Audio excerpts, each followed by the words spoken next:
अस्सलाम वालेकुम दोस्तों, मैं हूं मोहम्मद बिलाल और आप देख रहे हैं इन्फो गॉसिप।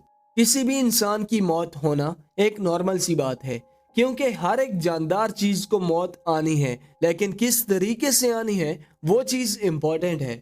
आज की इस वीडियो में हम आपको बताएंगे ऐसे लोगों के बारे में जिन्होंने कुछ ऐसी पागलों वाली हरकतें की जिनकी वजह से उनकी मौत हो गई। अगर आप उनके बारे में जानना चाहते हैं तो इस वीडियो को एंड तक देखिएगा। वीडियो अच्छा लगे तो इसे लाइक एंड शेयर कर दें।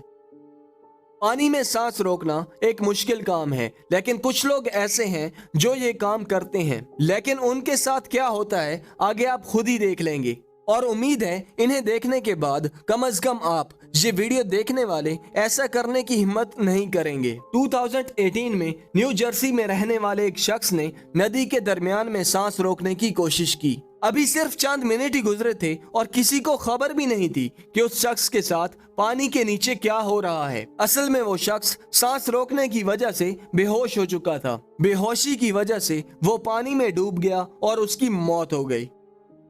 शलजम, जो तकरीबन हर एक घर में इस्तेमाल होने वाली सब्जी है, लेकिन क्या ऐसा मुमकिन है कि एक शलजम से किसी की मौत हो जाए? यानी अगर कोई शलजम किसी को मारे या फिर किसी का पांव शलजम पे आए और वो फिसल कर गिरे जिससे उसकी मौत हो जाए। लेकिन 1881 में एक ब्रिटिश पॉलिटिशियन शिकार कर रहे थे और अचानक उनका पांव शलजम पे पड़ा और वो फिसल कर गिर गए, जिसकी वजह से उन्हें अंदरूनी चोटें आईं और 74 साल की उम्र में उनकी मौत हो गई।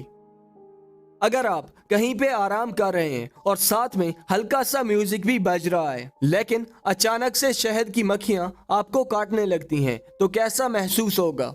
2018 में एक औरत इसी तरह से आराम कर रही थी और उसे अचानक से एक शहद की मक्खी ने काटा। एक तो उस औरत ने शहद की मक्खी को मारा और साथ ही बने छत्ते को भी छेड़ दिया, जिसके बाद कुछ मक्खियों ने उस औरत को काटना शुरू किया और वो बेहोश हो गई और जल्द ही उसकी बॉडी में मक्खियों के जहर की वजह से रिएक्शन हुआ और उस औरत की मौत हो गई। 2019 में बार्सिलोना में एक शख्स कार चोरी करके भाग रहा था, जिसका पीछा पुलिस कर रही थी, और जब पुलिस की एक कार उसके सामने आई तो वो उसे टक्कर मारकर आगे भाग निकला। लेकिन बार्सिलोना ब्रिज पर पुलिस ने उस चोर को चारों तरफ से घेर लिया। वो चोर खुद को पुलिस के हवाले करने की बजाय ब्रिज से छलांग लगा देता है, बिल्कुल GTA गेम की तरह। उसे लगता है कि जब वो नीचे गिरेगा तो उसे सिर्फ चंद जख्म आएंगे जिससे उसकी जान बच जाएगी और पुलिस वाले भी उसे छोड़ देंगे। लेकिन उस ब्रिज से छलांग लगाना चोर को बहुत महंगा पड़ गया। ब्रिज की ऊंचाई ज्यादा थी और जब चोर ने छलांग लगाई और जैसे ही वो जमीन पे गिरा तो वहीं पर उसकी मौत हो गई। इसलिए काइंडली मूवीज और गेम्स में जो स्टंट्स किए जा रहे होते हैं उन्हें कभी भी घर पर ट्राई ना करें।